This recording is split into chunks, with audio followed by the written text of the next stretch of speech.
The last words my daughter Chelsea spoke to me before walking out of my kitchen were, "Face it, Mom, you don't matter anymore. We've all moved on, and frankly, we don't need you holding us back." She said it with such casual cruelty, like she was commenting on the weather, while my son Marcus nodded in agreement from behind her, his arms crossed like a bodyguard backing up his sister's declaration. They had come to my house that Tuesday evening not to visit, not to check on their 62-year-old mother, but to inform me that I was being written out of their lives completely. Just like that. No discussion, no explanation beyond their belief that I was somehow a burden they could no longer afford to carry. Before we jump back in, tell us where you're tuning in from, and if this story touches you, make sure you're subscribed, because tomorrow, I've saved something extra special for you. What they didn't know was that within 18 months, I would own the mortgage company that held both of their home loans, and they would discover just how much their mother actually mattered when their monthly payments came due. I am Effie Morrison, and for 37 years, I believed that being a good mother meant sacrificing everything for your children. I worked double shifts at the textile factory in Millbrook, North Carolina, to pay for Chelsea's ballet lessons and Marcus's baseball equipment. I sold my grandmother's wedding ring to cover Chelsea's college tuition when her scholarship fell short. I took out a second mortgage on my modest 3-bedroom house to help Marcus start his landscaping business when the bank rejected his loan application. Every decision I made, every dollar I earned, every dream I deferred, was filtered through one simple question: what would be best for my children? The house where they delivered their final verdict that Tuesday evening was the same house where I had bandaged their scraped knees, helped them with homework at the kitchen table until midnight, and celebrated every birthday, graduation, and milestone they ever reached. The walls held photographs spanning decades, from their first steps to their wedding days, a museum of unconditional love that apparently meant nothing to them anymore. I had raised them to be independent, successful adults, and in some twisted way, I suppose I had succeeded too well. They had become so independent that they no longer saw any value in the woman who had made their independence possible. Marcus ate quickly and quietly, his eyes scanning the room with the expression of someone calculating how soon he could politely leave. It was when I mentioned that I had been thinking about retiring from the factory, about maybe spending more time with my grandchildren, that the temperature in the room shifted dramatically. Chelsea set down her fork and exchanged a look with Marcus that I recognized from their childhood, the silent communication of siblings preparing to present a united front against parental authority. "Actually, Mom, that's something we wanted to talk to you about," Chelsea began, her voice taking on the measured tone she probably used in business meetings when delivering bad news to subordinates. "We've been discussing your situation, and we think it's time for some changes." The word situation hung in the air like a diagnosis, reducing my life to a problem that required their intervention and management. I set down my own fork and waited, sensing that whatever was coming would fundamentally alter the relationship I thought we had built over decades of love and sacrifice. Marcus cleared his throat and leaned forward, his expression serious but not unkind, like a doctor preparing to deliver difficult news to a patient. "Mom, we love you, but we think you need to understand that we're all adults now with our own families and responsibilities. We can't keep treating you like you're still the center of our universe." The words hit me like a physical blow, not because they were shouted or delivered with obvious malice, but because they were spoken with such clinical detachment, as if they had rehearsed this conversation and agreed on the most efficient way to communicate their decision. I felt my chest tighten, the familiar ache of disappointment mixing with a confusion so profound that I couldn't immediately form a response. Chelsea took my silence as permission to continue, her voice gaining confidence as she outlined their position with the precision of someone accustomed to making presentations to hostile audiences. "The thing is, Mom, we've reached a point in our lives where we need to focus on our own families, our own futures. We can't keep being responsible for managing your expectations and your needs. It's not fair to us, and honestly, it's not healthy for you either." I found my voice then, though it came out smaller and more fragile than I intended. "I never asked you to manage anything for me. I just wanted to be part of your lives." Marcus shook his head with the patience of someone explaining a simple concept to a child who wasn't grasping the lesson. "But that's just it, Mom. You wanting to be part of our lives has become a burden. Every decision we make, Every plan we create, we have to consider how it's going to affect you, how you're going to react, whether you're going to be hurt or disappointed. We're tired of walking on eggshells around your feelings. The accusation was so unexpected, so completely at odds with how I viewed our relationship, that I wondered if we were talking about the same family, the same history, the same years of shared experiences. In my mind, I had been nothing but supportive of their choices, celebrating their successes and offering comfort during their struggles, without ever demanding anything in return except the basic acknowledgement that I existed and mattered to them.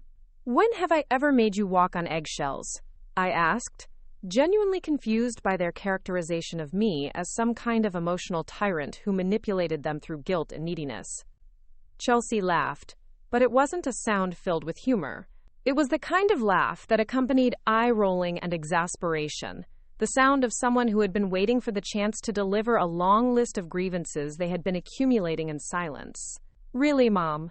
When Marcus didn't invite you to the company Christmas party, you cried for 3 days and made him feel guilty about it. When I couldn't come to Sunday dinner because Emma had a dance recital, you acted like I was choosing my daughter over you. Every time we try to set boundaries or make decisions that don't include you, you take it personally and make us feel like we're terrible children for having our own lives. The examples she cited felt like distorted reflections of incidents I remembered differently, moments where I had been hurt but had tried to hide it, times when I had felt excluded but had attempted to understand their perspective. In my memory, I had been disappointed but supportive, sad but accepting. In their version, I had been manipulative and suffocating, a mother who couldn't let go and couldn't accept that her children had grown beyond their need for her presence and approval. Marcus nodded in agreement with his sister's assessment, adding his own interpretation of events that painted me as a woman who had failed to evolve with the changing dynamics of our family. Preparing and narrating this story took us a lot of time, so if you are enjoying it, subscribe to our channel. It means a lot to us. Now, back to the story. It's like you're still trying to parent us, Mom. We're 40 and 38 years old. We don't need you worrying about our finances, our marriages, our parenting decisions. We need you to accept that we're capable adults who can handle our own lives without your input or involvement. The irony of his statement wasn't lost on me, considering that his capable adult status had been built on the foundation of my financial sacrifice and emotional support, that his successful business existed because I had risked my home to provide him with the capital he couldn't secure through traditional means. But pointing that out would only confirm their characterization of me as someone who kept score, who expected gratitude and recognition for past contributions to their success. I'm proud of what you've both accomplished, I said carefully, trying to find words that wouldn't trigger their defensive responses or confirm their worst assumptions about my motivations. I never wanted to hold you back or make you feel guilty. I just wanted to be included in your lives, to know that I still mattered to you as your mother. That was when Chelsea delivered the line that would haunt me for months afterward, the words that crystallized everything they had been trying to communicate in a single devastating sentence. She leaned back in her chair, her expression a mixture of pity and impatience, and said, "Face it, Mom, you don't matter anymore. We've all moved on, and frankly, we don't need you holding us back." The silence that followed was deafening. I could hear the wall clock ticking in the kitchen, the hum of the refrigerator, the distant sound of traffic on the street outside. But inside the dining room where we sat surrounded by the remnants of the dinner I had prepared, with such hope and anticipation, there was nothing but the echo of those words reverberating in my mind. Marcus didn't contradict his sister. He didn't soften her statement or offer a more diplomatic version of the same message. He simply nodded, his expression confirming that they had discussed this perspective and reached a mutual agreement about my irrelevance in their lives. They had decided, somewhere in the privacy of their successful, independent adult lives, that their mother had become expendable. I don't remember what I said in response, if I said anything at all. I think I might have nodded, the automatic response of someone who had spent decades prioritizing harmony over honesty, conflict avoidance over self-advocacy. I might have mumbled something about understanding their position, about wanting what was best for them. The kind of reflexive maternal placating that had characterized my parenting style since they were small children. What I do remember clearly is watching them leave, Chelsea's heels clicking across my floors with the same confident rhythm they had arrived with, Marcus pausing at the door to give me a perfunctory hug that felt more like a handshake between strangers than an embrace between mother and son. They walked out of my house and, as far as they were concerned, out of the obligation to consider my feelings or include me in their futures. I stood at the window and watched their cars disappear down my street, expensive vehicles that represented their escape from the modest neighborhood where they had grown up, from the small house where their mother still lived, and still hoped for phone calls that came less and less frequently. The silence they left behind was different from normal quiet. It was the silence of abandonment, of being relegated to irrelevance by the people who had once depended on me for everything. That night, I sat at my kitchen table with a cup of coffee that grew cold while I stared at it, trying to process what had just happened, trying to understand how the relationship I thought we had built over decades could be dismantled so casually, so completely, in the span of a single conversation. The photographs on my walls looked different now, like evidence of a past that had been reinterpreted, memories that had been stripped of their meaning and reduced to the documentation of a woman who had failed to recognize when her usefulness had expired. For the first time since their father had left us, I felt truly alone. But unlike that earlier abandonment, which had been the result of one man's selfishness and cowardice, this rejection came from the two people I had devoted my life to creating, nurturing, and supporting. They hadn't just moved on from me. They had decided that I was an obstacle to their continued success and happiness, a burden they could no longer afford to carry. I went to bed that night believing that I was exactly what they had declared me to be, a woman who no longer mattered, whose relevance had expired, along with their childhood need for maternal guidance and support. I thought that my story was ending, that my role in their lives had been reduced to holiday phone calls and birthday cards, polite but distant acknowledgments of a biological connection that held no emotional significance. What I didn't know was that their dismissal of my worth would become the catalyst for discovering just how much I was actually capable of achieving when I stopped measuring my value through their perception of me. I didn't know that their declaration of my irrelevance would motivate me to build something so significant, so powerful, that they would be forced to reckon with the mother they had so casually discarded. The woman who went to sleep that Tuesday night was someone who had spent 37 years defining herself through her children's needs and accomplishments. The woman who woke up the next morning was someone who was about to discover what she could accomplish when she started investing in herself with the same dedication she had once reserved for their dreams. But that transformation didn't happen overnight. First, I had to sit with the pain of their rejection, had to process the reality that the people I loved most in the world viewed me as a burden rather than a blessing. I had to confront the possibility that maybe they were right, that maybe I had become so focused on maintaining my connection to them that I had failed to develop an identity separate from my role as their mother. The days following their visit were some of the darkest I had experienced since their father's departure. I went to work at the textile factory, performed my duties with the mechanical precision of someone going through the motions, and came home to a house that felt emptier than it ever had when I was actually alone. The silence was oppressive, filled with the absence of phone calls that didn't come, invitations that weren't extended, grandchildren's voices that no longer filled my rooms with laughter and chaos. I found myself questioning every interaction we had shared over the past several years, analyzing conversations for signs that I had been as suffocating and needy as they claimed. Had I really made them feel guilty for living their own lives? Had my desire to remain connected to them been interpreted as manipulation and control? Was I truly the obstacle to their happiness that they believed me to be? The self-doubt was almost as painful as their rejection. I had spent decades believing that I was a good mother, that my sacrifices had been meaningful, that my love had been a positive force in their lives. Suddenly, I was forced to consider the possibility that everything I thought I knew about our relationship had been wrong, that my perception of myself as supportive and loving had been a delusion that masked a more troubling reality. It was during this period of intense self-reflection and doubt that I began to notice things I had previously overlooked, details about their lives and circumstances that took on new significance in light of their declaration of independence from my influence. Chelsea's pharmaceutical company job, which I had always seen as evidence of her intelligence and ambition, began to reveal itself as potentially more precarious than she had let on. Marcus's expansion of his landscaping business, which I had celebrated as a sign of his entrepreneurial success, started to look like a possibly overextended operation that might be more fragile than it appeared.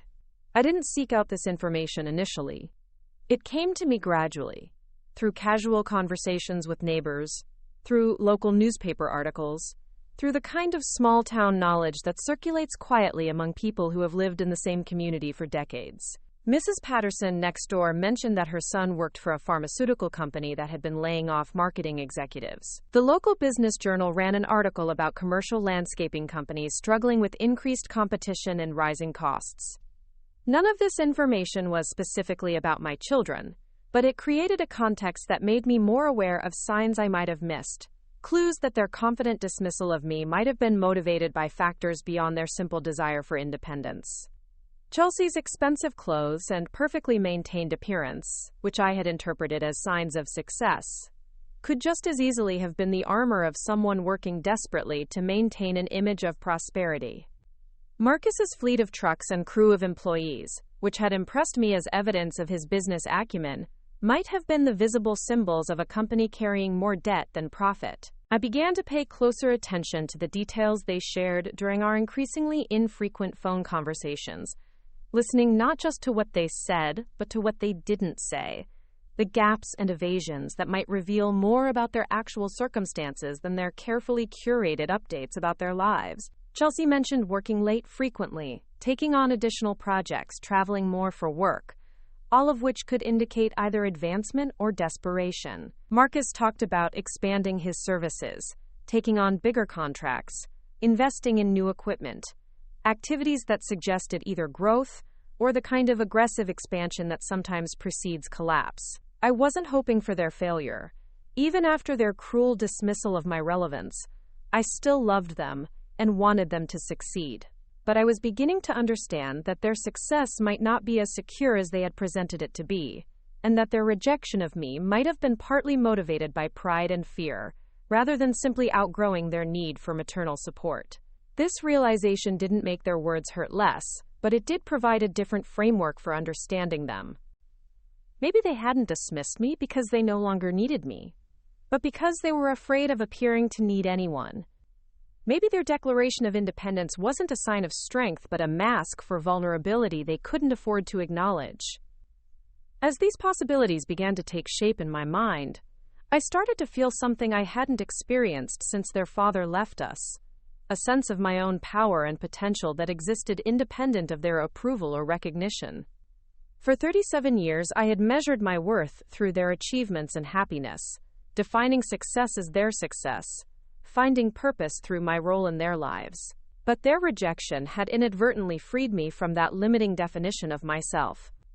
I was 62 years old, in good health, with decades of work experience, and a lifetime of problem-solving skills developed through the necessity of single parenthood. I owned my home outright, having paid off the mortgage years ahead of schedule through careful budgeting and extra payments. I had a modest but stable income, no debt beyond monthly utilities and living expenses, and for the first time in my adult life, no one depending on me for financial or emotional support. Instead of seeing these circumstances as evidence of a lonely, empty life, I began to recognize them as the foundation for possibilities I had never considered. I was free to make decisions based on my own interests and goals, rather than constantly considering how my choices would affect my children. I had resources and energy that I could invest in my own future, rather than continuously sacrificing for theirs. The idea that would eventually lead to my ownership of their mortgage company didn't come to me all at once. It developed gradually, through a series of conversations and observations that revealed opportunities I had never thought to pursue. It started with a casual comment from my supervisor at the textile factory, a woman named Linda who had worked in various industries before settling into manufacturing management. "You know, Effie," she said one afternoon during our lunch break, "you've got a head for numbers and a way with people that most folks in finance would kill for.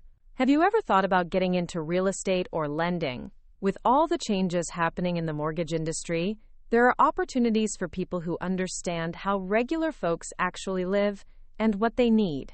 I had never considered anything beyond factory work, had never imagined myself in professional settings where people wore suits and made decisions that affected entire communities.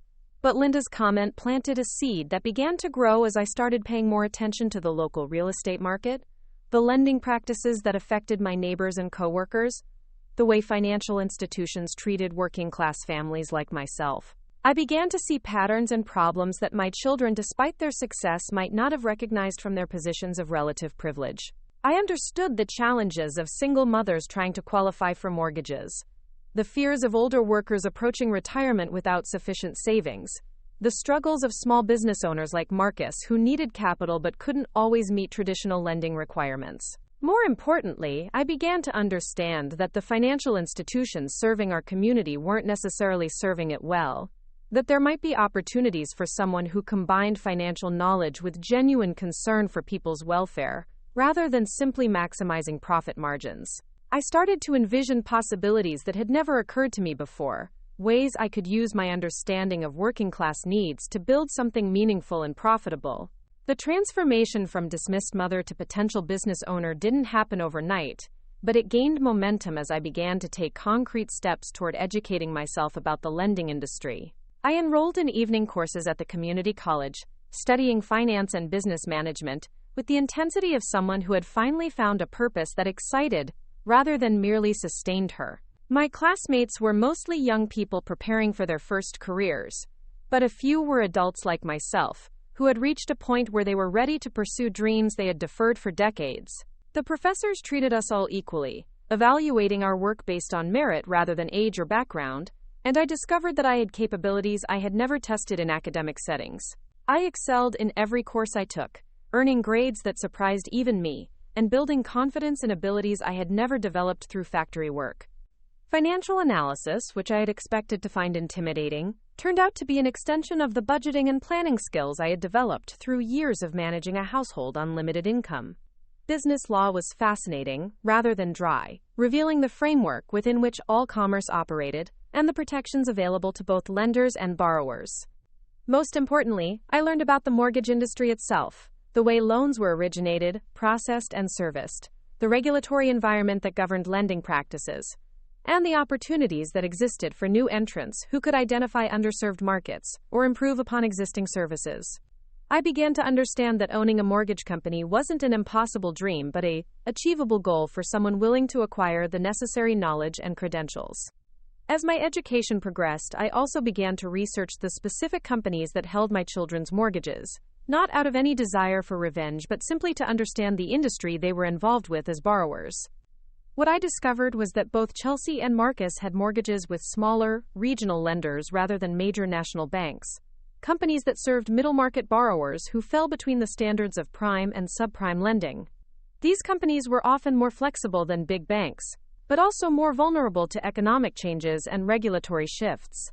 They depended on maintaining good relationships with their borrowers and their communities, and they occasionally changed ownership when founders retired, partners disagreed, or economic pressures made consolidation attractive. I began to see a path forward that was both personally meaningful and potentially profitable, a way to build something significant, while also positioning myself to have a different kind of relationship with my children, one based on my own achievements rather than my historical role in their development. I wasn't planning to use my position to punish them for their rejection, but I was determined to show them that their mother was far from irrelevant and certainly not someone who could be dismissed without consequences. The woman who had been declared expendable was about to become someone they couldn't afford to ignore, someone whose opinion would matter whether they wanted it to or not. But first, I had to build the foundation that would support that transformation, had to prove to myself and everyone else that Effie Morrison was capable of much more than anyone, including myself, had ever imagined. The revelation came on a Thursday morning in November, 3 months after I had started my finance courses, and 6 months after Chelsea and Marcus had walked out of my life with such finality. I was reviewing case studies for my business law class when my phone rang with a number I didn't recognize, a local area code that made me answer despite my usual reluctance to engage with unknown callers. Mrs. Morrison?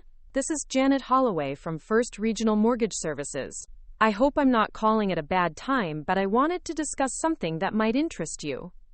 Janet explained that she had heard about my studies through Linda at the factory, who apparently had connections throughout the local business community that I had never suspected.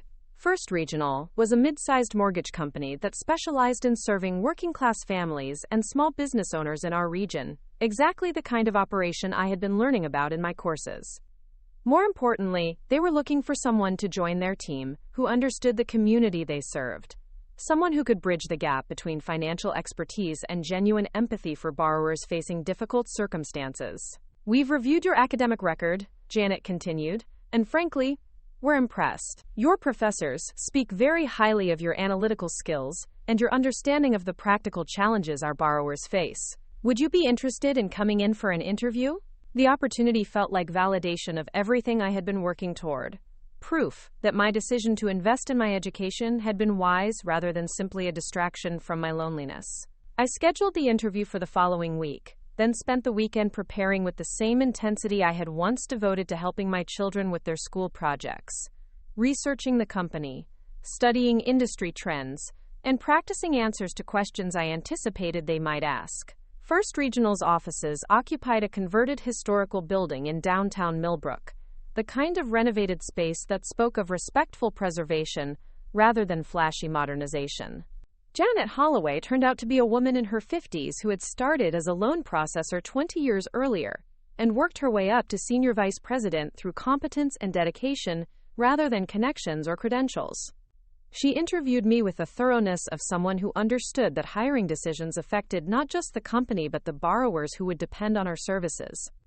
"Tell me about your motivation for entering this industry," she said, her tone indicating that she was looking for substance rather than rehearsed answers designed to impress. I found myself being more honest than I had planned, explaining not just my interest in finance but my growing understanding of how lending decisions affected families like mine, people who worked hard but didn't always fit the standard profiles that traditional banks preferred. I talked about my years as a single mother, the challenges of managing money when there was never enough, the importance of working with lenders who saw borrowers as people rather than simply credit scores and income ratios. Janet nodded throughout my explanation, occasionally asking follow-up questions that revealed her own understanding of the population we would be serving.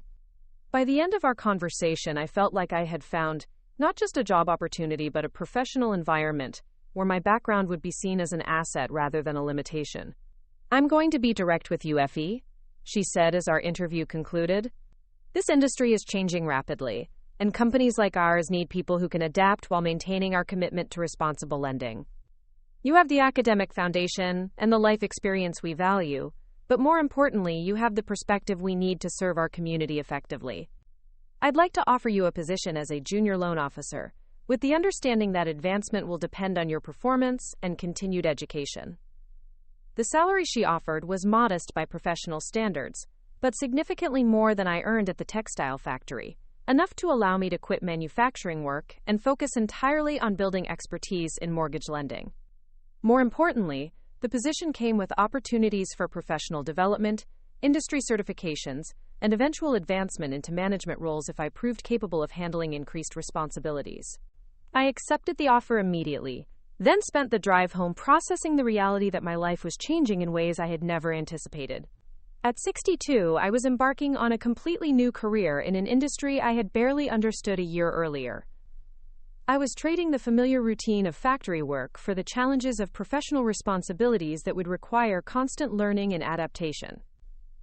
Most significantly, I was stepping into a world where my success would depend entirely on my own efforts rather than my role in other people's lives. My first weeks at First Regional were intensive and occasionally overwhelming, as I learned not just the technical aspects of mortgage origination, but the interpersonal skills required to guide borrowers through what was often the most significant financial transaction of their lives. Janet assigned me to work closely with experienced loan officers who could teach me the practical aspects of the business, while I continued taking evening courses to strengthen my theoretical foundation. I discovered that I had a natural ability to connect with borrowers who had been intimidated or frustrated by their experiences with other lenders. My own history of financial struggle allowed me to understand their concerns and fears in ways that younger, more privileged loan officers sometimes couldn't. I could explain complex financial concepts in accessible terms because I remembered what it felt like to be confused and overwhelmed by professional jargon designed more to impress than to inform. More importantly, I found that I genuinely enjoyed the work, the challenge of matching borrowers with loan products that met their needs, the satisfaction of helping families achieve home ownership or business owners secure the capital they needed to grow their operations. Each successful loan closing felt like a small victory, not just for the borrower but for the idea that financial services could be delivered with competence and compassion, rather than simply profit maximization. As my confidence and expertise grew, I began to pay closer attention to the broader mortgage industry, reading trade publications, attending professional conferences, and networking with people who worked for competing companies throughout the region. What I learned was that the industry was indeed changing rapidly, driven by regulatory reforms, technological advances, and shifting demographics that created both challenges and opportunities for companies willing to adapt. I also learned that many smaller mortgage companies like First Regional were facing pressures that made them vulnerable to acquisition or consolidation. Interest rate fluctuations affected their profitability. Regulatory compliance required expensive investments in technology and personnel, and competition from online lenders was forcing traditional companies to reconsider their business models or risk obsolescence.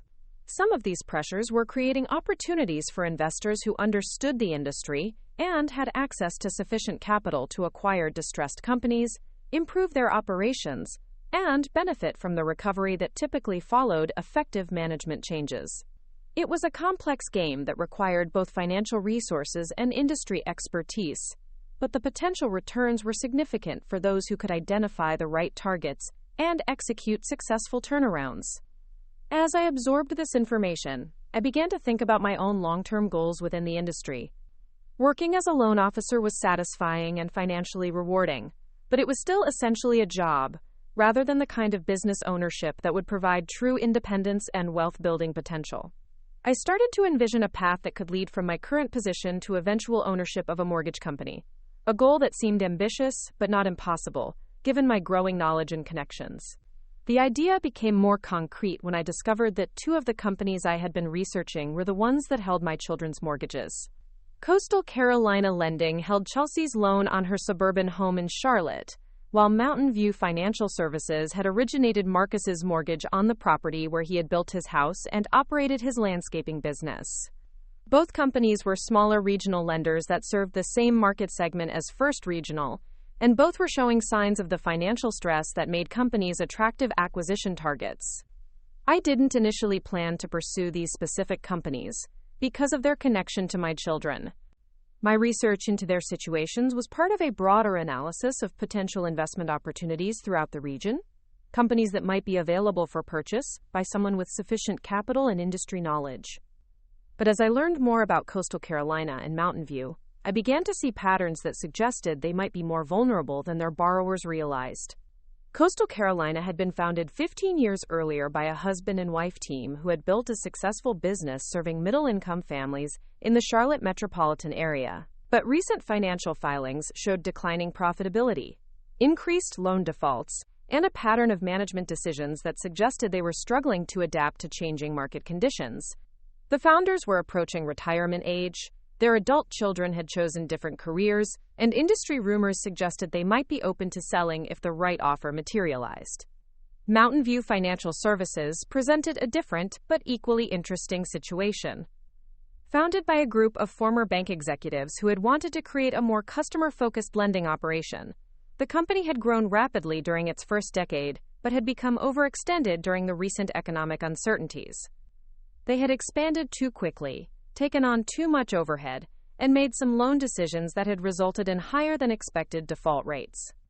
Their current financial position wasn't desperate, but it was precarious enough that an infusion of capital and new management could significantly improve their prospects. As I studied these companies, I began to develop a plan that was both personally meaningful and potentially profitable. If I could acquire one or both of these mortgage companies, I would not only achieve the business ownership goals I had developed, but I would also be in a position to demonstrate to my children that their mother was far from irrelevant in their lives.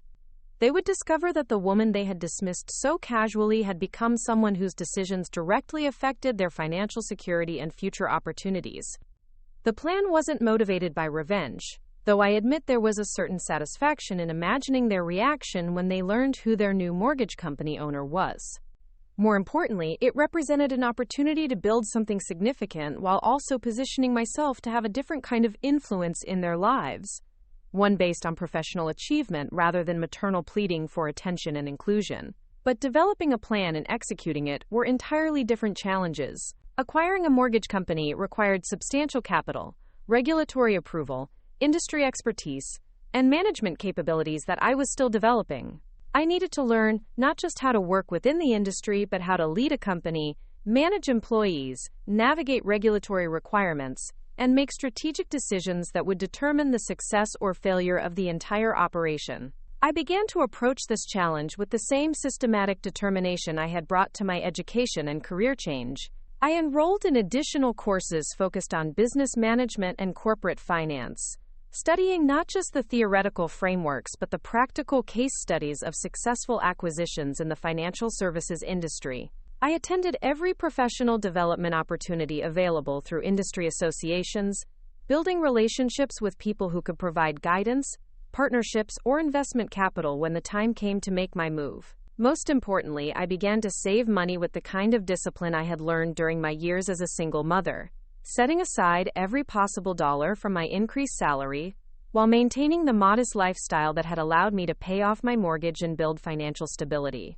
I opened investment accounts, consulted with financial advisors, and explored options for securing the additional capital I would need to fund an acquisition. The process was slow and sometimes frustrating, as I learned that transforming myself from factory worker to potential business owner required not just knowledge and determination, but also the kind of professional credibility that took time to establish. Bank loan officers who might have dismissed me a year earlier began to take my inquiry seriously as my industry experience grew and my financial position strengthened.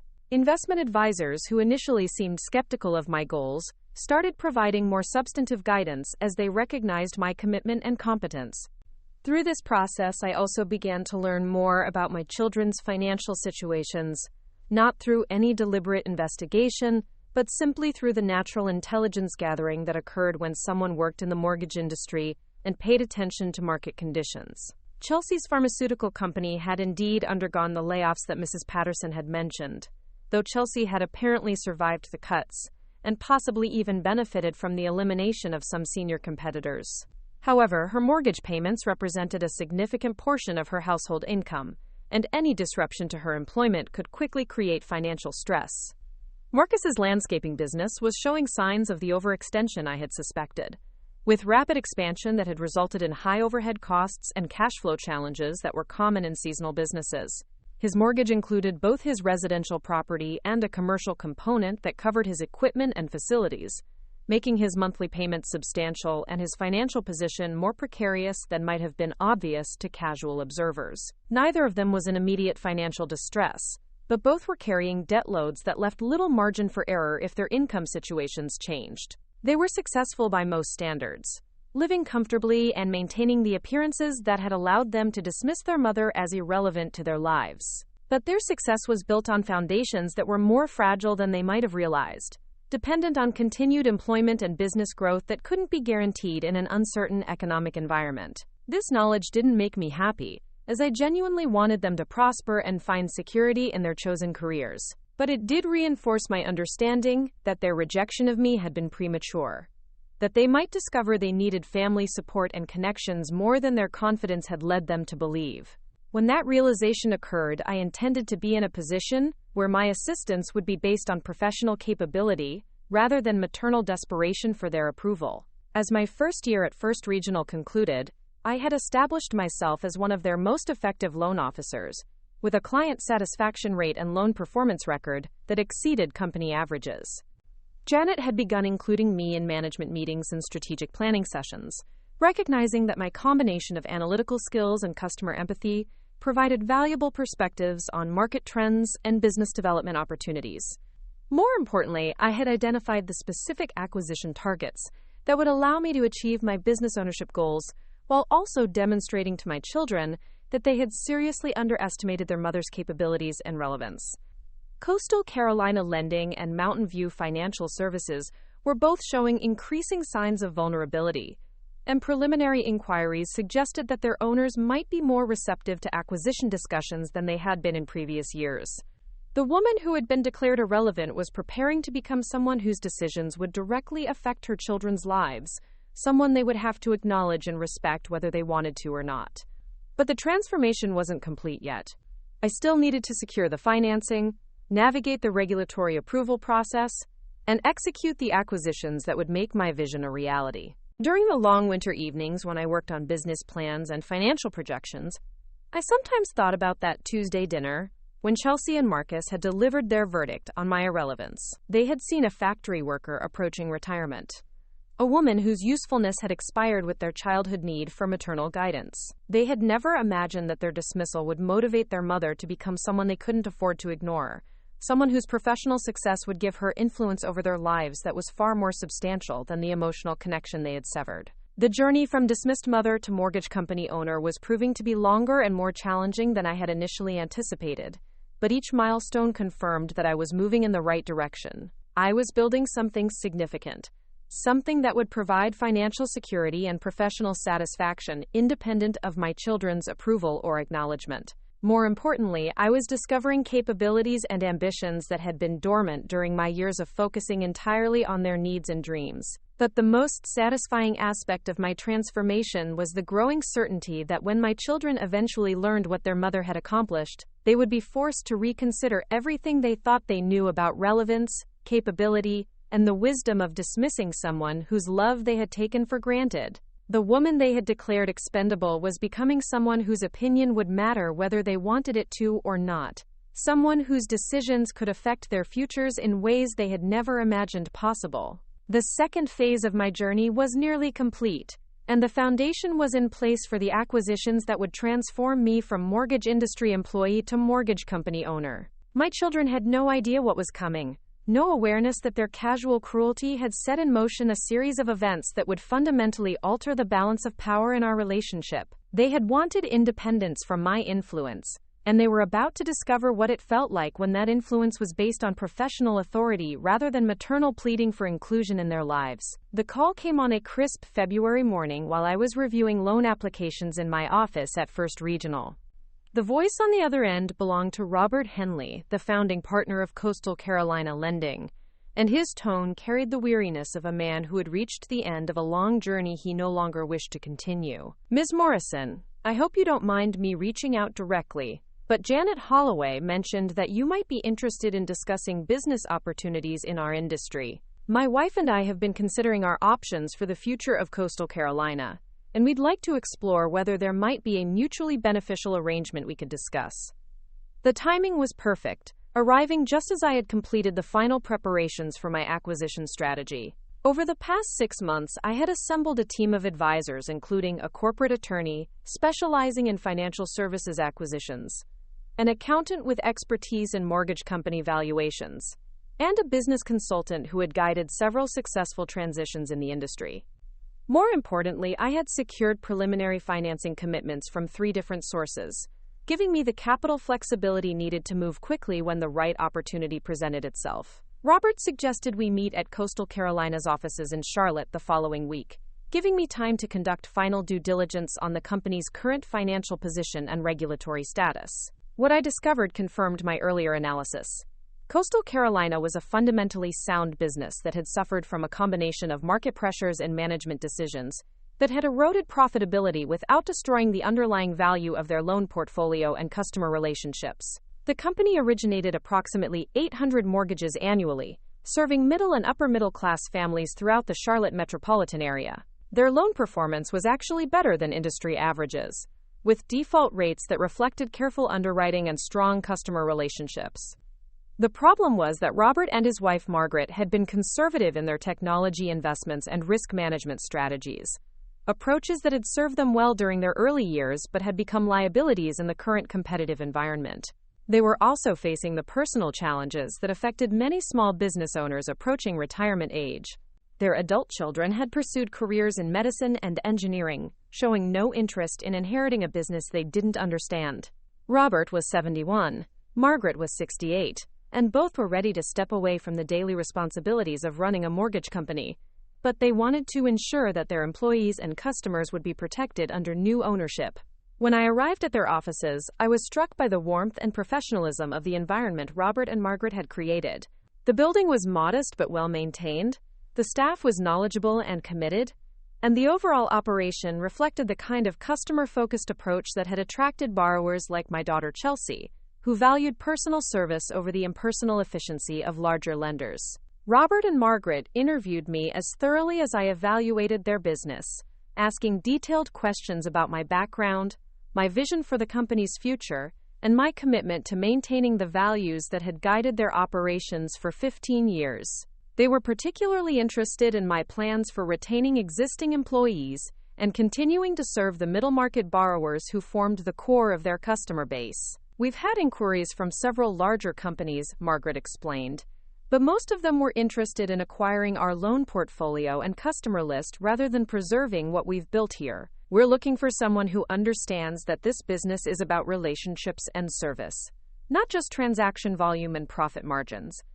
I spent 3 hours in their conference room, reviewing financial statements, discussing market trends, and outlining my vision for modernizing their operations while maintaining their commitment to personalized service. By the end of our meeting, it was clear that we shared similar philosophies about responsible lending and customer care, and that my acquisition of Coastal Carolina could benefit everyone involved. The negotiation process took 6 weeks, as we worked through valuation questions, transition timelines, and regulatory approval requirements. Robert and Margaret were fair but thorough, ensuring that the sale price reflected the true value of what they had built, while also providing financial security for their retirement. I was equally careful, conducting comprehensive audits of their loan portfolio, compliance procedures, and operational systems to ensure that I understood exactly what I was acquiring. The final purchase price was $2.8 million, financed through a combination of my personal savings, investor partnerships, and seller financing that allowed Robert and Margaret to receive payment over time while maintaining a consulting relationship during the transition period. The regulatory approval process required additional documentation and review, but my industry experience and clean compliance record expedited the process significantly. On April 15th, I officially became the owner of Coastal Carolina Lending, the company that held my daughter Chelsea's mortgage along with those of nearly 3,000 other families throughout the Charlotte area. The irony wasn't lost on me that the woman Chelsea had declared irrelevant now had direct influence over one of the most significant financial obligations in her life, but I was careful to maintain professional boundaries and treat her account exactly like any other borrower relationship. The first few months of ownership were intensive, as I worked to integrate my vision for improved operations with the existing systems and relationships that had made Coastal Carolina successful. I invested heavily in technology upgrades that streamlined loan processing and improved customer communication, while also implementing risk management procedures that would protect the company during future market fluctuations. Most importantly, I retained every existing employee and actually expanded the staff to support our growth plans. The loan officers who had worked with Robert and Margaret for years were initially skeptical of the changes I proposed, but they quickly recognized that my modifications were designed to make their jobs easier and more effective, rather than simply reducing costs or increasing productivity quotas. Within 6 months, Coastal Carolina's performance metrics had improved significantly. Loan processing times were reduced by 30%. Customer satisfaction scores reached new highs, and our loan volume increased as word spread about our enhanced service capabilities. The company was not only profitable, but positioned for sustainable growth in a competitive market. During this period, I also began preliminary discussions with the owners of Mountain View Financial Services, the company that held Marcus's mortgage, along with those of approximately 1,500 other borrowers throughout the mountain regions of North Carolina. Mountain View presented a more complex acquisition opportunity, as it was owned by a partnership of 4 former bank executives who had different opinions about the company's future direction. 2 of the partners wanted to continue operating independently, believing that their regional focus and customer relationships provided sufficient competitive advantages to ensure long-term success. The other 2 partners were concerned about increasing regulatory burdens and competitive pressures, and they favored either significant operational changes or outright sale to a larger organization with greater resources and expertise. The internal disagreement had created operational inefficiencies and strategic paralysis that were beginning to affect the company's performance. Loan volume had declined over the past 2 years. Several key employees had left for competitors, and customer service had suffered as management attention was diverted by partnership disputes rather than business operations. I approached the situation carefully, meeting individually with each partner to understand their concerns and objectives. What emerged was a picture of a fundamentally sound business that was being damaged by leadership conflicts that could be resolved through new ownership and unified management direction. The acquisition negotiations were more complex than those for Coastal Carolina, requiring separate discussions with each partner and careful attention to the legal and financial structures that governed their partnership agreement. I also had to address regulatory concerns about market concentration, as owning both companies would give me a significant share of the regional mortgage market and require additional compliance monitoring. The final agreement took 4 months to negotiate and structure, but it resulted in my acquisition of Mountain View Financial Services for $1.6 million, again financed through a combination of retained earnings from Coastal Carolina, additional investor partnerships, and seller financing arrangements. The 4 former partners received different payout structures based on their individual preferences and tax situations, but all expressed satisfaction with the transaction and confidence in my ability to restore the company's operational effectiveness. By December of that year, I owned both mortgage companies that held my children's home loans, giving me direct oversight of financial obligations that represented hundreds of thousands of dollars in their personal wealth and financial security. Neither Chelsea nor Marcus had any idea that their mother had become their mortgage company owner, as the acquisitions had been structured as corporate transactions that didn't require individual borrower notification beyond standard change of servicer letters that most people ignored or filed without reading carefully. The transformation was remarkable not just for its financial implications, but for what it revealed about my own capabilities and potential. In less than 2 years, I had evolved from a factory worker earning $30,000 annually to the owner of 2 mortgage companies with combined assets exceeding $40 million and annual revenues approaching $12 million. More importantly, I had created employment for nearly 60 people and provided essential financial services to over 4,000 families throughout the region. The success wasn't just personal but professional, as both companies had improved their performance under my ownership while maintaining their commitment to responsible lending and customer service. Industry publications began featuring articles about my acquisitions and management strategies, positioning me as an example of successful entrepreneurship in the financial services sector. Professional associations invited me to speak at conferences about small business acquisition and operational improvement in the mortgage industry. But the most satisfying aspect of my transformation was the growing recognition that I had built something significant and lasting. Something that provided value to my community while also securing my own financial independence and professional reputation. I was no longer someone whose relevance depended on other people's acknowledgement or approval. I had become someone whose opinions mattered because of what I had accomplished, whose decisions affected thousands of people's lives, whose success was measurable and undeniable. The irony of my situation wasn't lost on me. My children had dismissed me as irrelevant at exactly the moment when I was beginning the journey that would make me more relevant to their lives than I had ever been, as their dependent, pleading mother. They had wanted independence from my influence, and they had gotten exactly that, along with a new kind of dependence they didn't even realize existed. During quiet evenings in my home office, surrounded by the financial reports and strategic plans that now defined my professional life, I sometimes thought about calling Chelsea and Marcus to share the news of what I had accomplished. But I always decided against it, recognizing that the impact would be far greater when they discovered the truth through circumstances rather than through my announcement. The revelation needed to come naturally, at a moment when its significance would be unmistakable and its implications impossible to ignore. That moment was approaching faster than I had anticipated. Both companies were performing exceptionally well, but the mortgage industry was entering a period of interest rate adjustments and regulatory changes that would create challenges for borrowers who had stretched their financial resources to qualify for their current payments. Economic indicators suggested that some families might face employment disruptions or income reductions that could affect their ability to meet their mortgage obligations. I wasn't hoping for my children to experience financial difficulties, but I was preparing for the possibility that they might need the kind of understanding and flexibility that only came from working with lenders who knew them personally and cared about their long-term success. If that situation developed, they would discover that their mother was in a position to provide assistance based on professional authority rather than maternal pleading. The strategic positioning was almost complete. I had acquired the companies, improved their operations, established my credibility within the industry, and built the financial resources needed to weather whatever challenges might arise.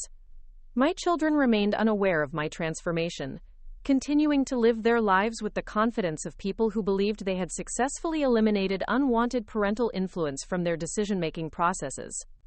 But influence, I had learned, came in many forms. The woman they had declared irrelevant now held positions that affected their financial security in ways they couldn't have imagined when they walked out of my kitchen 18 months earlier. They had wanted to be free from their mother's involvement in their lives, and they had achieved that goal in the most literal sense possible. What they hadn't anticipated was that their mother might become involved in their lives through entirely different channels they couldn't control or eliminate through simple declarations of independence. The preparation phase was nearly complete, but the most important element was still to come. I needed to wait for the right moment to reveal my new position in their lives, a moment when the revelation would have maximum impact and couldn't be dismissed or minimized through their usual strategies of deflection and avoidance. That moment would need to arise naturally from circumstances that made my relevance undeniable and my influence unavoidable. As I reviewed the mortgage files that contained my children's financial information, I was struck by how much I had learned about their actual situations through my professional role that I had never known as their mother. Chelsea's income was substantial, but irregular, dependent on quarterly bonuses and annual performance reviews that could vary significantly based on factors beyond her control. Her mortgage payment represented 38% of her base salary, a ratio that was manageable during good years but could become problematic if her compensation declined. Marcus's financial situation was even more complex, as his mortgage included both residential and commercial components that reflected the integrated nature of his business and personal assets. His payment obligations were manageable during peak landscaping seasons but created cash flow pressures during winter months when his revenue declined substantially. He had structured his business to handle these seasonal variations, but any disruption to his customer base or unexpected expenses could quickly create serious difficulties. Both of them were financially successful by most standards, but their success was built on foundations that required continued income growth and stable economic conditions. They were living the lives they had envisioned when they dismissed their mother as irrelevant, but those lives were more fragile than their confidence suggested. I didn't want them to fail, but I was prepared for the possibility that they might need assistance from sources they hadn't anticipated. When that need arose, if it arose, they would discover that their mother was no longer someone they could dismiss casually or ignore conveniently. The woman they had declared expendable had become someone whose decisions could determine whether their financial dreams continued or crumbled. The waiting was almost over. My transformation from dismissed mother to mortgage company owner was complete, and the stage was set for the revelation that would forever change the dynamic between us.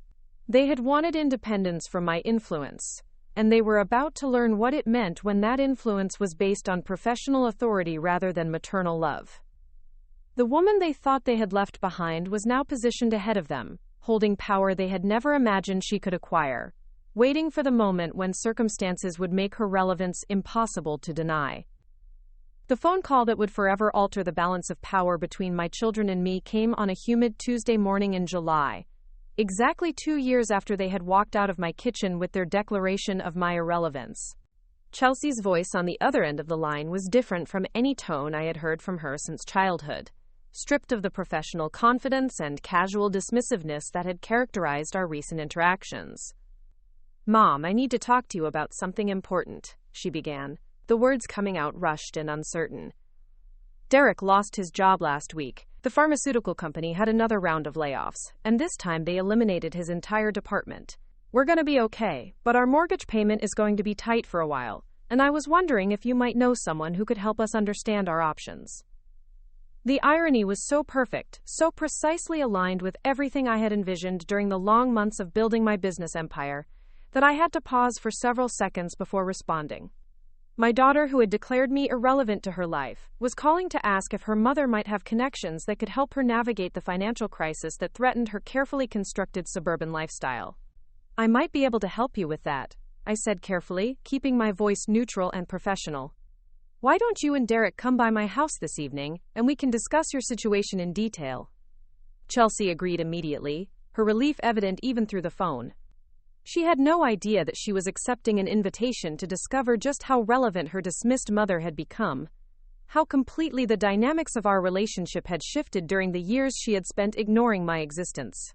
I spent the afternoon preparing for what I knew would be the most significant conversation of our family's history. The documentation was already organized in my home office, the files that proved my ownership of Coastal Carolina lending, the financial reports that demonstrated the success of my business acquisitions, and most importantly, the mortgage file that contained every detail of Chelsea and Derek's financial obligations to my company.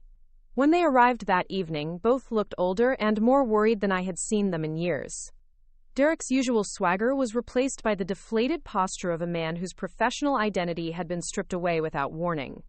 Chelsea maintained her composure, but her perfectly applied makeup couldn't hide the stress lines around her eyes or the way her hands trembled slightly when she thought no one was watching. We sat in my living room, the same space where they had delivered their verdict on my irrelevance, surrounded by the same photographs and memories they had dismissed as meaningless obstacles to their independence.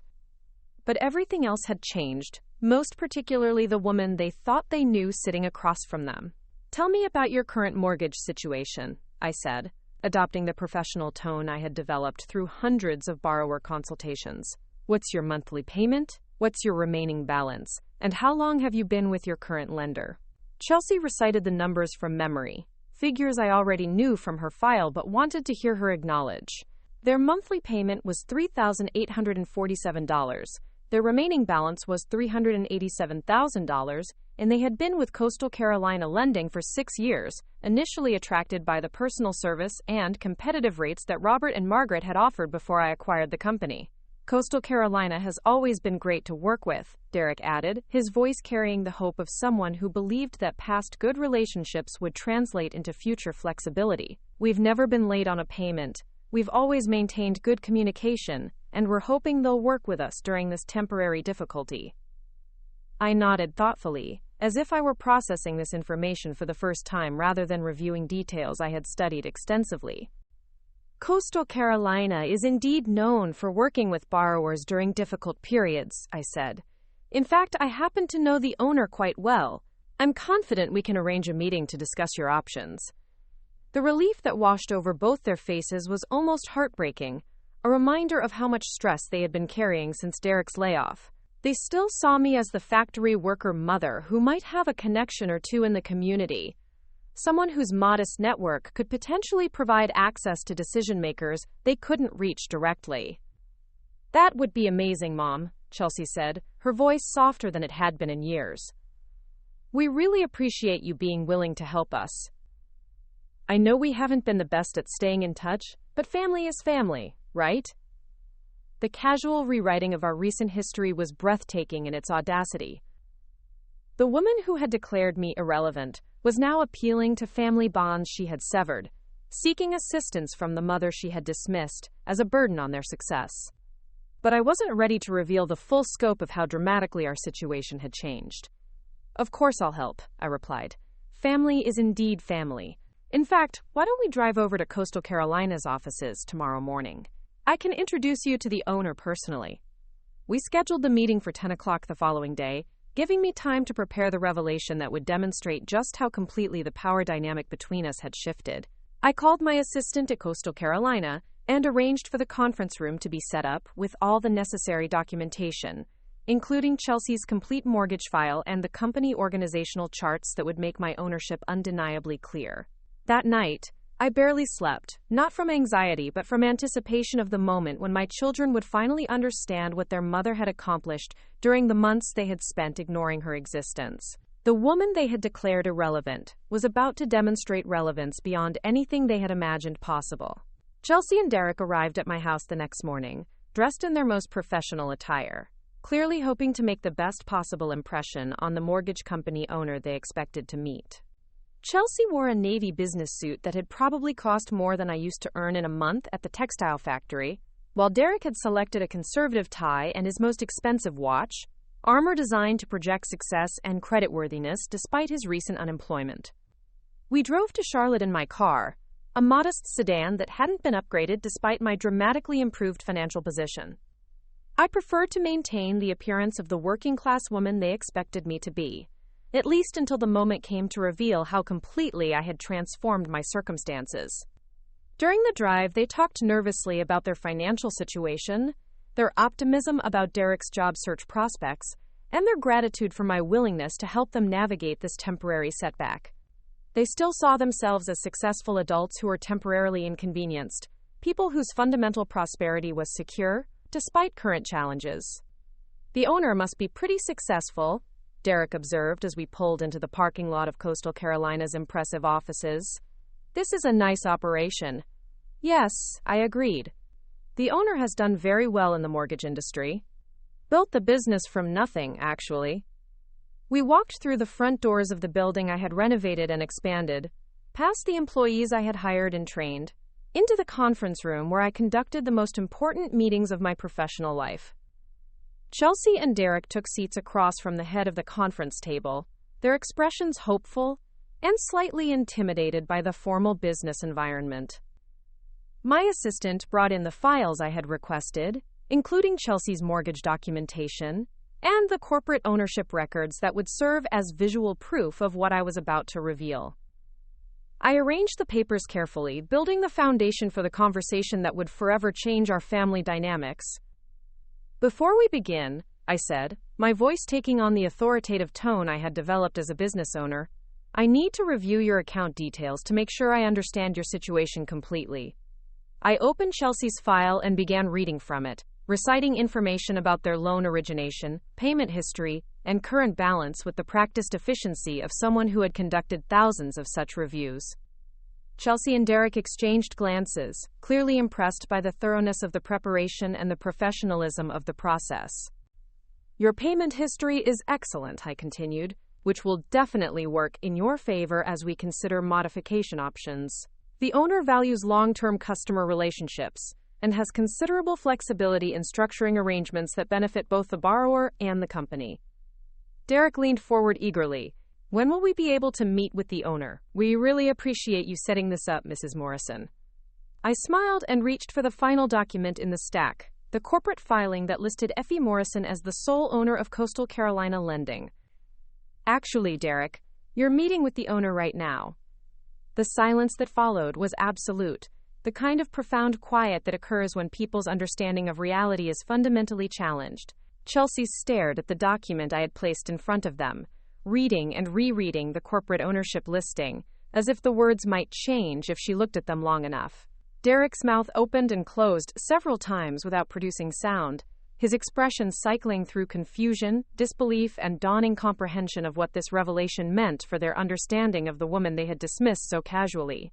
I don't understand, Chelsea finally whispered, her voice small and uncertain. You own Coastal Carolina Lending? You own our mortgage company? I purchased Coastal Carolina 18 months ago, I explained, my tone remaining professional and matter-of-fact. I also own Mountain View Financial Services, which holds your brother's mortgage. Both companies have performed exceptionally well under my ownership. The transformation in their expressions was remarkable to witness. The confident adults who had declared their mother irrelevant were suddenly forced to confront the reality that the woman they had dismissed now held direct control over their most significant financial obligations. The mortgage payments they made each month went directly to the company owned by the mother they had tried to write out of their lives. But how? Derek asked, his voice revealing the bewilderment of someone whose entire understanding of his mother-in-law had been shattered in a single moment. How did you go from working at the textile factory to owning mortgage companies worth millions of dollars? I spent the next hour explaining my journey from the evening they had declared me irrelevant through my education in finance, my career at First Regional, and the strategic acquisitions that had made me one of the most successful business owners in the regional mortgage industry. I showed them financial reports that demonstrated the company's performance under my leadership, industry articles that featured my success story, and regulatory filings that proved the scope of my business empire. With each piece of evidence, Chelsea's composure cracked a little more. The woman who had been so confident in her assessment of her mother's limited relevance was discovering that she had fundamentally misunderstood the person she thought she knew completely. "Why didn't you tell us?" she asked, tears beginning to form in her eyes. "Why didn't you call us when you bought the companies? Why did you let us find out like this?" The question revealed how completely she had missed the point of everything that had transpired. She still didn't understand that their dismissal of me had eliminated any obligation I might have felt to share my successes with them, that their declaration of independence had freed me to build my own life without considering their approval or recognition. "You told me I didn't matter anymore," I replied simply. "You said you had all moved on and didn't need me holding you back." I took that message to heart and focused on building something meaningful for myself. Derek looked back and forth between us, beginning to grasp the family dynamics that had led to this moment. "So when we came to you asking for help with the mortgage, you already knew everything about our situation because you own the company that holds our loan?" "I've known about Derek's layoff since the day it happened," I confirmed. "Our servicing department monitors employment changes for all our borrowers. I've been waiting to see how you would handle the situation and whether you would think to ask your irrelevant mother for assistance." The full implications of their position were starting to sink in. Chelsea had come to me seeking help with a financial crisis, not knowing that her mother was the person with ultimate authority over her family's housing security. She had appealed to family bonds she had severed, requesting assistance from someone she had declared expendable. "What happens now?" Chelsea asked, her professional composure completely abandoned. "Are you going to foreclose on us? Are you going to punish us for what we said?" The question revealed her fundamental misunderstanding of who I had become and what motivated my actions. The woman who had built 2 successful companies from nothing wasn't interested in petty revenge or emotional manipulation. I was interested in demonstrating competence, authority, and the kind of relevance that couldn't be dismissed through casual declarations. "I'm going to do what I do for all my borrowers who face temporary financial difficulties," I said. "I'm going to work with you to find a solution that protects your home while ensuring that my company's interests are also protected. But I'm going to do it as a business owner making professional decisions, not as a mother trying to buy her children's affection through financial assistance."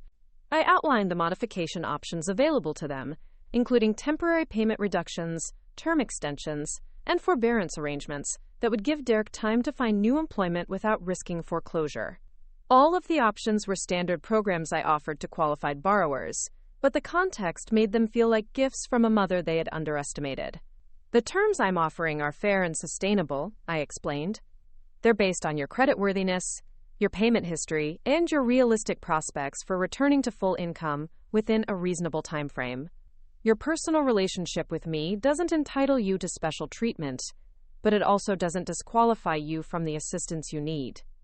Chelsea was crying openly now, tears of relief mixed with what I recognized as shame for how badly she had misjudged the woman she thought she knew completely. "I'm so sorry, Mom. I'm sorry for what we said. I'm sorry for how we treated you, and I'm sorry for not recognizing what you were capable of achieving." The apology was genuine, but it came from someone who was still processing the magnitude of how completely our roles had reversed.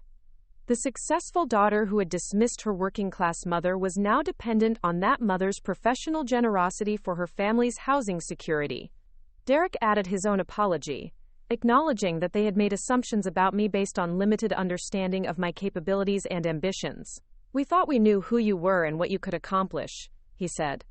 "We were completely wrong, and we're grateful that you're willing to help us, despite how we acted." I accepted their apologies with the grace of someone who had moved beyond needing their approval or recognition. The woman they had declared irrelevant had become someone whose opinion mattered whether they wanted it to or not, someone whose decisions directly affected their future security and happiness. "Your mortgage modification will be processed through normal company channels," I informed them. "You'll work with our loan servicing department just like any other borrower. The only difference is that you now know who ultimately makes the decisions that affect your family's financial security." We spent another hour reviewing the specific terms of their modification, the documentation requirements, and the timeline for implementation. Throughout the process, I maintained the professional demeanor I had developed as a business owner, treating them as valued customers rather than chastened children seeking maternal forgiveness. As we prepared to leave, Chelsea asked the question I had been expecting since the moment I revealed my ownership of their mortgage company. "What about Marcus? Does he know that you own Mountain View Financial Services?" "Not yet," I replied, "but I suspect he'll be calling me soon." The commercial landscaping industry has been experiencing some challenges lately, and seasonal businesses are always vulnerable to unexpected economic pressures. The prediction proved accurate sooner than I had anticipated. Marcus called me 3 days later, his voice carrying the same uncertain tone that had characterized Chelsea's initial request for help. His landscaping business was facing cash flow difficulties due to a major client's bankruptcy, and he was concerned about making his mortgage payments during the critical fall and winter months when his revenue traditionally declined. I invited him to visit the same evening, and the scene that played out in my living room was remarkably similar to the one I had conducted with Chelsea and Derek, except that Marcus's shock was even more profound when he learned that his mother owned the company that held his combined residential and commercial mortgage. "You own Mountain View?" he asked, staring at the ownership documents with the same disbelief Chelsea had shown. "You've owned it for how long?" 8 months, I replied. The acquisition was completed in November. The company has performed very well under my management, and our borrower relationships have strengthened considerably. Marcus's reaction was more subdued than his sister's, but equally revealing of how completely he had misjudged my capabilities and potential. The son who had supported Chelsea's declaration of my irrelevance was forced to confront the reality that his mother was now in a position to determine whether his business and home would survive his current financial difficulties. Like Chelsea, he apologized for their treatment of me, acknowledging that they had been wrong about my relevance and importance in their lives. But more than apologizing, he seemed genuinely curious about how I had accomplished such a dramatic transformation in such a relatively short period of time. "I always knew you were smart, Mom," he said, "but I never imagined you were capable of building something like this. How did you know you could succeed in the mortgage industry?" The question gave me an opportunity to explain not just the mechanics of my business acquisitions, but the motivation that had driven my transformation from dismissed mother to successful entrepreneur. I told him about the courses I had taken, the relationships I had built, the risks I had accepted in pursuit of goals that extended far beyond simply proving them wrong. "You declared me irrelevant," I explained, "but that declaration freed me to discover what I was actually capable of achieving when I stopped defining myself through your needs and expectations. The woman you dismissed was indeed irrelevant to the life you wanted to live, but she was also capable of becoming someone whose relevance couldn't be questioned or ignored." Over the following months, both of my children worked with my companies to address their financial difficulties, participating in modification programs that allowed them to maintain their homes and lifestyles while adapting to changed economic circumstances. Chelsea found new employment within 6 months, Derek eventually started his own consulting business, and Marcus restructured his operations to reduce seasonal volatility and improve year-round cash flow. Throughout this process, our relationship evolved into something entirely different from the traditional parent-child dynamic we had maintained for decades. They could no longer dismiss me as an irrelevant working-class mother whose opinions didn't matter, but I was no longer seeking their approval or recognition as validation of my worth and significance. Instead, we developed a relationship based on mutual respect between adults who recognized each other's capabilities and achievements. They acknowledged my success as a business owner and sought my advice on financial and professional matters, while I treated them as valued family members whose welfare mattered to me personally, even as I maintained appropriate professional boundaries in our business dealings. The transformation was complete, but it had changed all of us in ways that extended far beyond the simple reversal of financial power between parent and children. Chelsea and Marcus had learned that their assumptions about other people's limitations were often projections of their own limited imagination rather than accurate assessments of actual capabilities.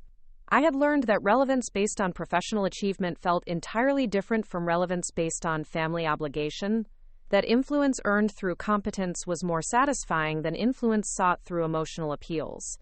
Most importantly, we had all learned that relationships could be rebuilt on new foundations when people were willing to acknowledge their mistakes and adapt to changed circumstances. The children who had declared their mother irrelevant discovered that she had become more relevant to their lives than ever before, while the mother they had dismissed had found sources of purpose and satisfaction that didn't depend on their recognition or approval.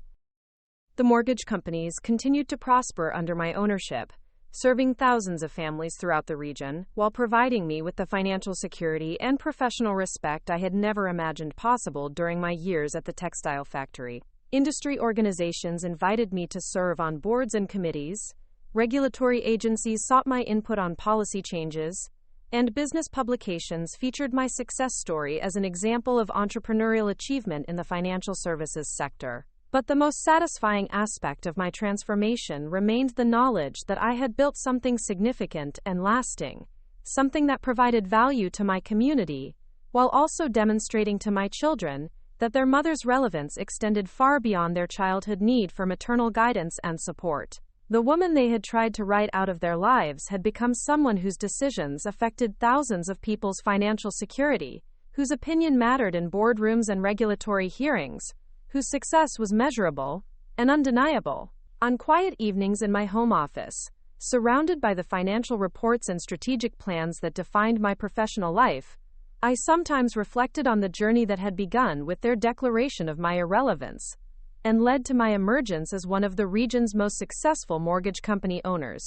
The path had been longer and more challenging than I had initially anticipated, but it had also been more rewarding than I had dared to hope. The children who had wanted independence from my influence had discovered that influence came in many forms, that the mother they had dismissed could become relevant to their lives in ways they had never imagined possible. They had sought freedom from family obligations and found themselves dependent on family relationships they hadn't known existed. Most importantly, they had learned that relevance wasn't something that could be declared or dismissed through simple statements, but something that had to be earned through actions and achievements that couldn't be ignored or minimized. The woman they had declared irrelevant had become someone whose relevance was beyond question, whose influence extended far beyond the boundaries of family relationships, whose success had created opportunities and security for thousands of people throughout the community. The mortgage companies that bore my name employed dozens of people, served thousands of borrowers, and contributed millions of dollars annually to the regional economy. But beyond the financial metrics and professional recognition, the most meaningful aspect of my transformation was the knowledge that I had discovered capabilities and ambitions that had been dormant during my years of focusing entirely on my children's needs and dreams. The woman who had been dismissed as irrelevant had become someone whose opinion mattered whether her children wanted it to or not, someone whose decisions could affect their futures in ways they had never imagined possible when they walked out of my kitchen 2 years earlier with such confident finality. The journey from dismissed mother to mortgage company owner was complete, but the relationships and responsibilities it had created would continue evolving for years to come. My children had learned to respect the woman they had underestimated, while I had learned that relevance based on professional achievement was more satisfying and sustainable than relevance based on family obligation or emotional manipulation. Most importantly, we had all learned that people's capabilities and potential couldn't be accurately judged based on their current circumstances or historical roles, that transformation was possible at any age for those willing to take the risks and make the sacrifices required to build something meaningful and lasting. The woman who had been declared irrelevant had proven that relevance was something that had to be earned rather than demanded, demonstrated rather than declared, built through achievement rather than maintained through family obligations. And in proving that lesson to her children, she had also proven it to herself, discovering in the process that the most satisfying kind of success was the kind that couldn't be dismissed, minimized, or taken away by other people's opinions or declarations. The years that followed my revelation brought changes none of us could have anticipated. When Chelsea and Marcus first learned that their dismissed mother had become their mortgage company owner, what began as a demonstration of professional relevance evolved into something far more complex and meaningful, reshaping not only our family dynamics but the entire trajectory of their lives and careers. The transformation wasn't immediate or simple. Both of my children struggled initially with the cognitive dissonance of reconciling the woman they thought they knew with the business owner who now controlled significant aspects of their financial security. Chelsea, in particular, went through a period of what I can only describe as professional soul-searching. questioning her own achievements and wondering whether her success in the pharmaceutical industry was as substantial as she had believed. "I keep thinking about all the times I acted like you didn't understand modern business or professional challenges," she confessed during one of our monthly dinners. A tradition we had established after the mortgage crisis brought us back into regular contact. "I was so condescending about your factory job, so certain that I had evolved beyond your level of understanding. But you were building something incredible while I was just climbing someone else's corporate ladder." Her reflection revealed something I hadn't fully anticipated. My success had forced my children to reevaluate not only their perception of me, but their understanding of their own accomplishments and potential. Chelsea had spent years defining herself through her salary and corporate title, measuring her worth against conventional markers of professional success. Discovering that her mother had built something from nothing, had created rather than simply climbed, had shaken her confidence in the path she had chosen.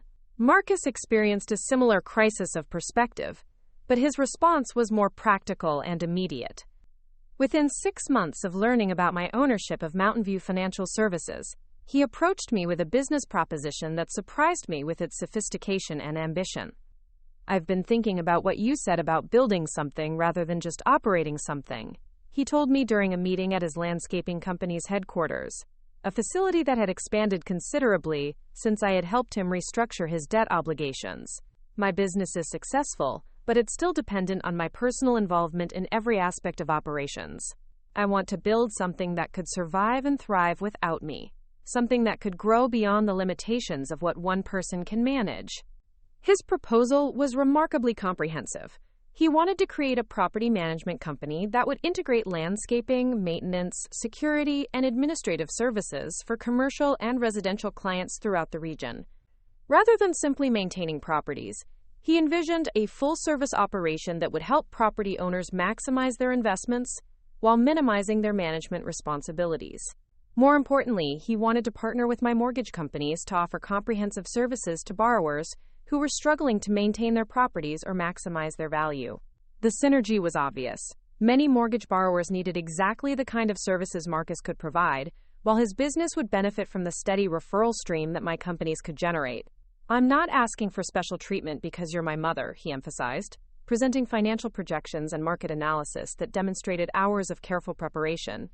"I'm proposing a business partnership that would benefit both our companies while serving a market need that neither of us can address as effectively independently." The proposal impressed me not just for its business merit, but for what it revealed about how profoundly Marcus had been affected by witnessing my transformation from factory worker to business owner. The son who had once dismissed my relevance was now seeking to emulate the entrepreneurial approach that had enabled me to build something significant and lasting. I agreed to explore the partnership, but I insisted on the same due diligence and professional standards I would apply to any potential business relationship. We spent 3 months developing comprehensive business plans, conducting market research, and structuring agreements that would protect both parties while maximizing the potential for mutual success. The resulting partnership proved to be one of the most profitable decisions either of us had made. Marcus's expanded property management company, rebranded as Carolina Comprehensive Services, quickly became the preferred vendor for my mortgage company's borrowers who needed property maintenance, improvement, or management assistance. The referral relationship generated steady revenue for Marcus, while providing valuable services that helped my borrowers maintain and improve their property values. But the business success was secondary to the personal satisfaction of working with my son as an equal partner rather than a dependent child seeking assistance. Our monthly partnership meetings became opportunities for strategic discussions about market trends, growth opportunities, and operational improvements that utilized both of our expertise and perspectives. Chelsea's response to my success took a different form, though it was equally significant in terms of our evolving relationship. Rather than proposing a business partnership, she began seeking my advice and input on career decisions that she had previously made independently, recognizing that my perspective on professional development and strategic thinking might be more valuable than she had previously understood.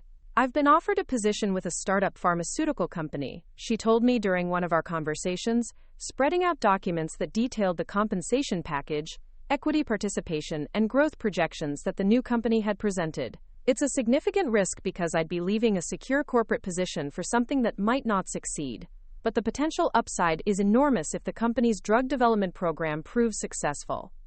The consultation was remarkable not just because she was seeking my advice, but because of how she presented the decision. Rather than simply informing me of her choice or asking for emotional support, she was requesting strategic analysis from someone whose business judgment she had come to respect and value. I spent several hours reviewing the materials she had provided, analyzing the company's financial position, evaluating the competitive landscape in their therapeutic area, and assessing the risks and opportunities that the position would present. My recommendation was carefully reasoned and professionally presented, based on objective analysis rather than maternal concerns about her security or happiness. The company has solid financial backing and experienced leadership, I concluded after my review. Their drug development pipeline addresses genuine market needs, and their timeline for regulatory approval seems realistic based on comparable products. The risk is significant, but it's the kind of calculated risk that successful entrepreneurs take when the potential rewards justify the uncertainty. She accepted the position and thrived in the more entrepreneurial environment, eventually becoming the company's vice president of strategic development when their lead drug received FDA approval and generated the revenue growth that had attracted her to the opportunity. Her success in the new role validated both her professional capabilities and the quality of the advice I had provided, strengthening our relationship as professional equals rather than mother and dependent daughter. The evolution of our family dynamics had implications that extended beyond our immediate relationships. My grandchildren, who had previously seen me as a conventional grandmother whose primary role was providing cookies and birthday gifts, began to understand that their grandmother was someone whose professional achievements might offer insights into their own future possibilities. Emma and Sarah, Chelsea's twin daughters, were 13 when they learned about my business ownership, old enough to understand the significance of what I had accomplished, but young enough to be inspired rather than intimidated by the example I had set. They began asking questions about business ownership, financial management, and career development that revealed a level of sophistication I hadn't expected from teenagers. "Grandma, how did you know that buying mortgage companies would be profitable?" Emma asked during one of their visits to my home, where I had converted Tyler's old room into a home office that displayed the awards and recognition I had received from industry organizations. Her question led to a conversation about market analysis, risk assessment, and strategic planning that lasted for over an hour, covering topics I had never discussed with children, but that they absorbed with genuine interest and understanding. Both girls were clearly intelligent and ambitious, but they were also beginning to think about their futures in terms of creating value, rather than simply achieving traditional markers of success. "I want to build something like you did," Sarah declared, with the confidence of someone who had never been told that her ambitions were unrealistic or beyond her capabilities. "I want to create a company that helps people while also making money for me and my employees." Their enthusiasm reminded me of the excitement I had felt when I first began to understand that business ownership was within my reach, that building something significant was possible for someone willing to invest the necessary time, energy, and resources. But unlike my late-in-life discovery of these possibilities, my granddaughters were developing entrepreneurial perspectives while they were still young enough to prepare systematically for the challenges and opportunities that lay ahead. I began mentoring them formally, providing the kind of business education and strategic thinking development that I wished had been available to me when I was their age. We discussed financial literacy, market analysis, leadership principles, and ethical business practices during regular sessions that were as much about character development as professional preparation. Marcus's children, who were younger, were nonetheless affected by the changes in our family's understanding of potential and achievement. His son Jake, who was 10, began showing interest in the technical aspects of property management and business operations, asking to visit job sites and observe how his father's expanded company delivered services to clients. "Dad, why didn't Grandma tell us she owned companies before?"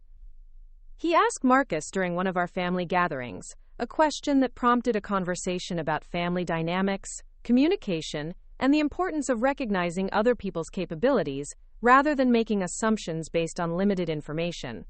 Marcus's response revealed how much his own perspective had evolved since learning about my business ownership. "Grandma didn't tell us because we didn't ask the right questions," he explained to his son. "We thought we knew everything about her based on what we could see, but we weren't paying attention to what she was actually capable of achieving." The honesty of his answer impressed me, particularly because it came without defensiveness or attempts to minimize the mistakes he had made in understanding our relationship. He was teaching his children to avoid the assumptions and dismissiveness that had characterized his own approach to family relationships, modeling the kind of respect and curiosity that could prevent them from repeating his errors.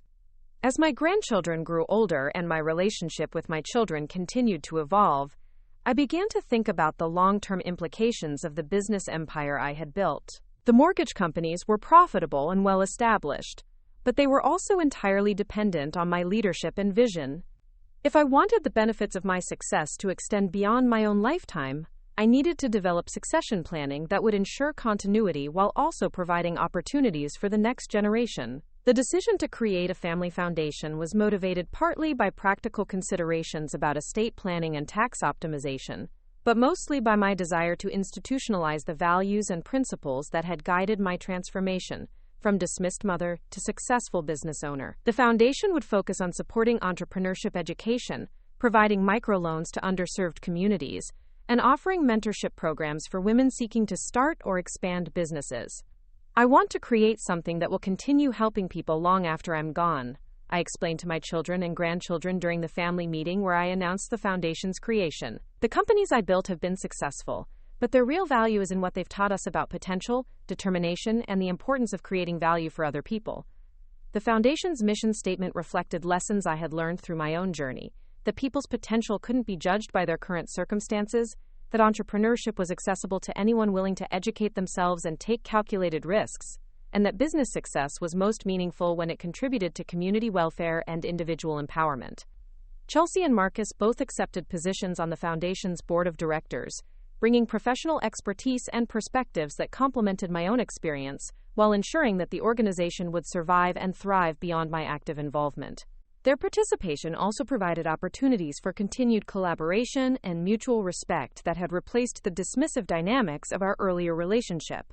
But perhaps the most significant aspect of the foundation's creation was what it revealed about how completely our family's understanding of legacy and achievement had been transformed. Rather than viewing success as individual accomplishment designed to enable separation from family obligations, we had developed a collective approach to building something that would benefit future generations while honoring the struggles and sacrifices that had made our current prosperity possible.